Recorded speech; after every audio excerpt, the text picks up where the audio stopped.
NAC9 news में आप सभी का स्वागत है। मैं आपके साथ शिवांगी। चलिए नजर डालते हैं देश दुनिया की कुछ बड़ी खबरों पर। मन की बात कार्यक्रम ने कमाए 34.13 करोड़। राज्यसभा में सरकार ने दी जानकारी। प्रधानमंत्री नरेंद्र मोदी हर महीने रेडियो कार्यक्रम मन की बात में देश के लोगों से बात करते हैं, जनता से जुड़े मुद्दों पर चर्चा करते हैं। इस कार्यक्रम का मकसद शासन के मुद्दों पर लोगों के साथ संवाद करना है। इस कार्यक्रम को लेकर बड़ी जानकारी सामने आई है। सूचना और प्रसारण राज्य मंत्री एल मुरुगन ने एक सवाल के जवाब में राज्यसभा में बताया कि रेडियो कार्यक्रम मन की बात से इसकी शुरुआत से अब तक 34.13 करोड़ रुपए की कमाई हुई है।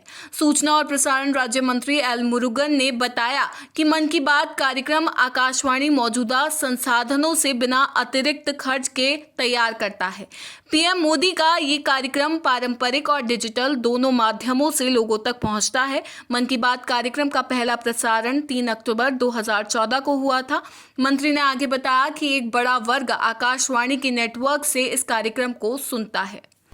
लालू यादव से भी अधिक भ्रष्ट है बिहार के भाजपा नेता प्रशांत किशोर का बड़ा हमला। जनसुराज पार्टी के संस्थापक प्रशांत किशोर ने राज्य के स्वास्थ्य मंत्री मंगल पांडे पर सीधा हमला बोला, जो बिहार भाजपा के पूर्व अध्यक्ष भी हैं।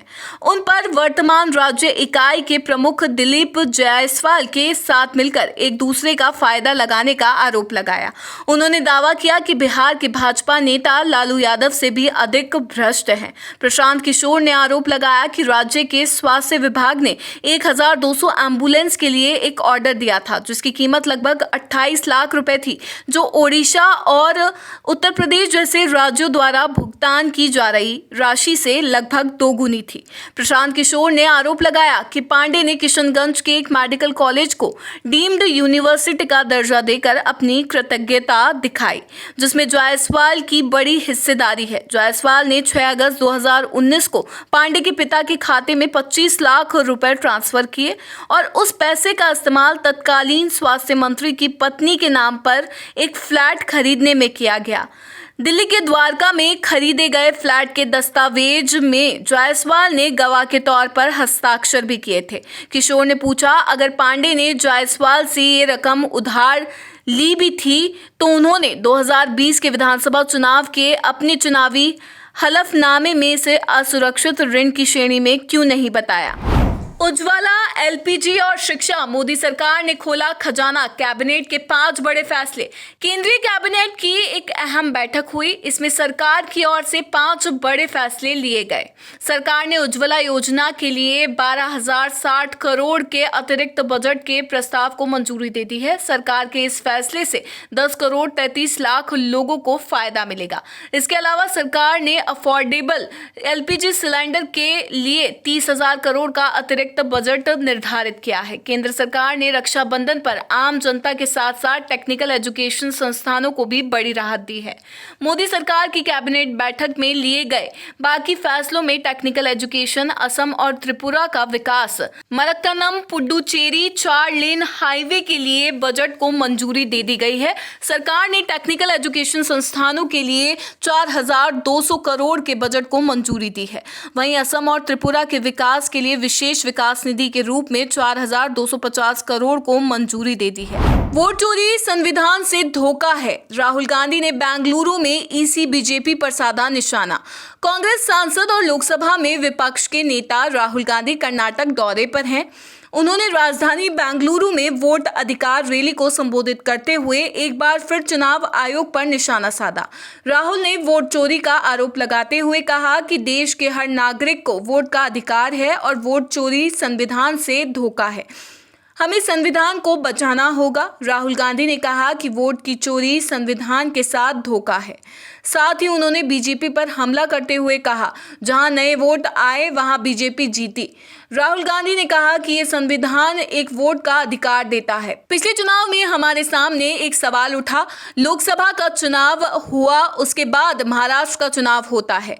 लोकसभा में हमारा गठबंधन महाराष्ट्र के चुनाव को जीतता है और फिर 4 महीने बाद बीजेपी विधानसभा का चुनाव जीत जाती है।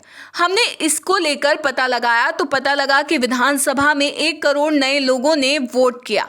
कांग्रेस नेता ने कहा कि 1 करोड़ नए लोग जिन्होंने लोकसभा में वोट नहीं डाला था, वो जादू से विधानसभा में वोट करने आ गए।